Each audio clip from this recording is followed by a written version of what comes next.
Welcome to today Telangana election news updates from Karimnagar district. నమస్కారం అండి. నా పేరు నూతి స్వప్న.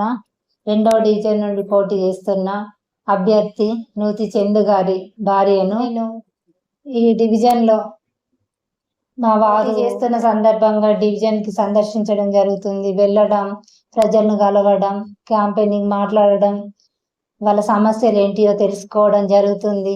ఒక్కొక్కరు ఒక్కొక్క రకంగా చెప్తున్నారు. వాళ్ళ బాధలు, కష్టాలు చెప్తున్నారు. వాళ్ళ ఇంట్లో పరిస్థితులు చూస్తున్నా, వాళ్ళతో మాట్లాడుతున్నా. అప్పుడు నేను చూసిన డివిజన్లలో, నేను తిరిగిన ఏరియాలల్లో, కొన్ని ఏరియాలలో డ్రైనేజీ కానీ, నడవడానికి వాళ్ళ ఇంటికి పోవడానికి కనీసం రోడ్డు కూడా లేదు. వాళ్ళు పోతే ఒకటే సమస్య చెప్తున్నారు. చూడండి, వదిన అని పిలుస్తున్నారు, అక్క రండి, మా ఇంటికి వచ్చిండ్రు, చూడండి మా నీళ్లు చూడండి, మేము వాడుకున్న నీళ్లు మా ఇంటి ముందే ఉన్నాయి, మా పిల్లలను చూడండి. కనీసం వాళ్ళ ఇంటికి వెళ్దామన్నా కూడా రోడ్డు వసతి కూడా లేదు. రెవెన్యూ కాలనీ, ఆ కాలనీలు కూడా నాకు చాలా కాలనీలలో తిరిగిన, రెవెన్యూ కాలనీలలో ఒక ఇంటికి వెళ్దామన్నా ఒక రోడ్డు లేదు. వాళ్ళ ఇంట్లో వాళ్ళకి డ్రైనేజీ వ్యవస్థనే లేదు. ముఖ్యంగా వాళ్ళు ఏం అడుగుతున్నారు మమ్మల్ని, వాళ్ళ సమస్యనైతే డ్రైనేజ్. వాళ్ళకి ఎక్కువ పెద్దగా ఏం అడుగుతలేరు. మాకు ఒక రోడ్డు కావాలి, మా ఇంటి దగ్గర, మా ఇంటికి నడిచిపోవడానికి ఒక వెహికల్ పోవడానికి ఒక రోడ్డు, ఒక డ్రైనేజీ, మా ఇంట్లో నీళ్లు, వాడుకున్న నీళ్లు పోవడానికి డ్రైనేజీ, ఇలాంటి సమస్యలు చెప్తున్నారు. ప్రభుత్వం దగ్గర ఉన్నాయి, ప్రభుత్వం ఇచ్చింది. ఇప్పుడు స్మార్ట్ సిటీ వేయాలనే ఉద్దేశంతో చాలా నిధులు ఇచ్చింది. కానీ వాళ్ళ దగ్గర దాకా ఎందుకు చేర్చలేరో ఈ కార్పొరేటర్లు కానీ, ఇదివరకు చేసిన సర్పంచులు కానీ. ఇప్పుడు స్మార్ట్ సిటీ అంటే మన కరీంనగర్ మట్టుకే ఉన్నది. నేను చూసిన కాలనీ చంద్రపురి కాలనీ కానీ, రెవెన్యూ కాలనీ, విశ్వబ్రాహ్మణ్ కాలనీ అయితే ఎంత అధ్వానంగా ఉన్నదంటే, అసలు వర్షం పడ్డదంటే వాళ్ళ ఇండ్లు సగం మునిగిపోతాయి కావచ్చు. వరదలు వచ్చినప్పుడు ఒక్కసారి వీళ్ళు ఈ కార్పొరేటర్లు పోయి ఒక్కరోజు ఒక వరద వచ్చింది, ఒక 3 రోజులు తుఫాన్ వచ్చిన రోజు ఒక్కరోజు వాళ్ళ మధ్యలో ఒక్కరోజు గడిపి రమ్మానండి. అప్పుడు తెలుస్తుంది వాళ్ళ సమస్యలు, వాళ్ళ బాధలు. ఇవన్నీ చూసిన నేను. వాళ్ళది ఎంత దయనీయమైన పరిస్థితిలా ఉన్నదంటే, ఆ రోడ్లు అంత ఘోరంగా ఉన్నది. మళ్ళీ అక్కడ కూడా చాలా మంది మరి అదే ఊరు, అక్కడ నుండే గెలిచిండ్రు, అక్కడ నుండే స్టార్ట్ చేయాలి. మన ఎమ్మెల్యే గారి దగ్గర నిధులు ఉన్నాయి, మరి ఎందుకు తెచ్చుకోలేరో, ఎమ్మెల్యే గారి దగ్గర నుండి వెళ్ళాలి, నిధులు తెచ్చుకొని ఆ కాలనీలను ఎందుకు రోడ్లు కానీ డ్రైనేజీలు కానీ ఎందుకు వేయలేరో మాకు ఇంతవరకు అర్థం అవ్వట్లేదు.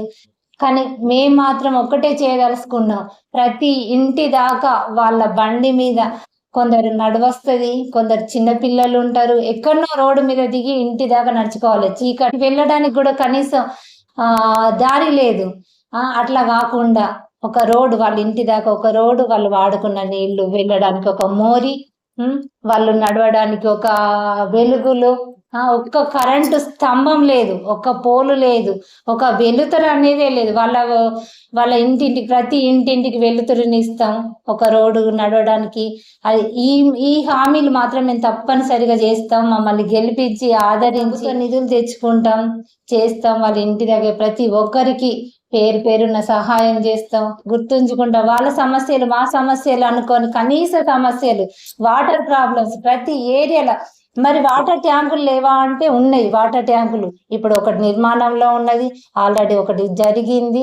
అక్కడ నుండి మరి వాటర్ సప్లై ఎందుకు తెచ్చుకుంటలేరు, ప్రజల దగ్గర దాకా ఎందుకు ఇస్తలేరు, మాకైతే ఏం అర్థం అవ్వట్లేదు. మరి ఈ సమస్యలు మెయిన్గా బ్రతకడానికి నీరు, వెలుతురు, గాలి, పీల్చుకునే గాలి కూడా సరిగా ఉండదు. ఒక 5-6 నెలలు అవుతుందట, ఒక ఇంటికి వెళ్ళినా మేము, 6 నెలలు అవుతుందట, చెత్త ట్రాక్టర్ వస్తలేదు. పక్కన ఖాళీ స్థలం ఉంది, ఆ డంపింగ్ ఏరియా అయిపోయింది ఆ స్థలం. అది చూసినాం, చాలా బాధ అనిపించింది. అక్కడ ఒక కుటుంబం ఉంది, చిన్న పిల్లలు ఉన్నారు, చాలా చిన్న పిల్లలు. అంటే వాళ్ళకి ఏదన్నా వస్తుంది, డంపింగ్ యార్డ్ వేసుకున్నారు. ఎందుకు వాళ్ళ దగ్గర దాకా పంపించలేరు. మోర్లు అయితే ఎంత ఘోరంగా ఉన్నాయంటే అధ్వానంగా ఉన్నాయంటే అక్కడనే ప్రజలు ఉంటారు, అక్కడనే మోరు ఉంటారు. తీసుకెళ్ళిండు దగ్గరదాకా తీసుకెళ్ళి చూపెట్టిండు, అమ్మ మాకు సమస్య, మాకు వద్దమ్మా మీ పైసా, మీకు మీ నుండి మాకు వేరే సహాయం వద్దు, మేము ఇక్కడ స్వచ్ఛంగా మనస్ఫూర్తిగా హాయిగా రిలాక్స్ కావాలంటే మాకు ఇక్కడ ఈ మురుగు కాలువ ఈ పక్కనే తినాలి, మేము ఈ పక్కనే ఉండాలి. చిన్న పిల్లలు ఆడుకుందామన్న కనీసం వదలలేరు బయటికి. సాయంత్రం పూటకి ఇట్లా వచ్చి చల్లగాలి పీల్చుకుందామన్నా కనీసం అక్కడ మురుగు కంపు, డ్రైనేజీ వ్యవస్థనే లేదు.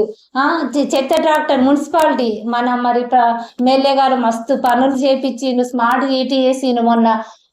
మన కరీంనగర్ అంటే స్మార్ట్ సిటీ అని ఎక్కడికో వెళ్ళింది, కానీ తీగలగుట్టపల్లి పరిస్థితి ఎంత దారుణంగా అధ్వానంగా ఉన్నదో నేను ఇప్పుడు 2nd డివిజన్ లో మొత్తం విజిట్ చేసేటప్పుడు చూసిన, వాళ్ళ సమస్యలు తెలుసుకున్న, పోరాడి గెలిచి వాళ్ళకు సహాయం చేసి మీ అందరికి చేసి మమ్మల్ని గెలిపిస్తూ ఏ పనులు చేసిన ప్రజల కోసమే తప్ప మా కోసం కాదు. మాకు ఇందులో సంపాదించుకోవాలని లేదు, మాకు 1 రూపాయి వద్దు. ప్రభుత్వం నుండి తెచ్చి వాళ్ళ దాకా చేర్చాలనే ఉద్దేశం, ప్రజల దగ్గరికి చేర్చాలనే ఉద్దేశంతో మేము ఈ డివిజన్లకు వచ్చినాం, పోటీ చేస్తున్నాం. మా వారికి సపోర్ట్ ఇవ్వండి, మీ ఆశీర్వాదాలు ఇవ్వండి, మమ్మల్ని గెలిపించండి. అంతే, పదవి ద్వారానే, పదవి లేకముందైనా చాలా సమస్యలు, చాలా మందికి హాస్పిటల్ కానీ ఏ సహాయమైనా చేసినాం పదవి లేకముందే. కానీ ఈ పదవి ద్వారా మీకు సేవ చదువుకున్నాం, ఇక్కడనే స్థిరపడ్డాం, ఇక్కడనే ఉన్నాం. 30 సంవత్సరాల నుండి ఇక్కడనే ఉన్నాం కాబట్టి వీళ్ళందరినీ చూసినాం. మరి మాతోటన్నా ఒక కొత్త మార్పు రావాలి. పార్టీ మమ్మల్ని నమ్మింది, టికెట్ ఇచ్చింది, సేవ చేసుకునే అదృష్టాన్ని ఇచ్చింది, మార్పు తీసుకొద్దాం, ప్రజల కోసం మేము నిల్చున్నాం. చిన్నప్పటి నుండి కష్టపడి బతికినాము మేము. మేము అక్కడ చిన్న విలేజ్లలో పుట్టినాం, పెరిగినాం. మాకు ఈ ప్రజల బాధలు కష్టాలు అన్ని తెలుసు. సేవ చేయాలనే ఉద్దేశంతో వచ్చినాం తప్ప ఇక్కడ సంపాదించుకొని తినాలని ఏం లేదు. ఒకసారి చూంచుదాం కొత్త మార్పు. మా ఆశలు నిరాశలు చేయకండి, కొంచెం మమ్మల్ని దీవించండి, ఆదరించండి, గెలిపించండి. ఆ గెలుపు మీ చేతుల్లోనే ఉంది. మీ ఒక్క ఓటుతోటే మేము గెలుస్తాం. సేవ చేసుకునే అదృష్టాన్ని ఇవ్వండి, అంతే. అంతకు మించి మేము ఇంకోటి ఆశించాం. మేము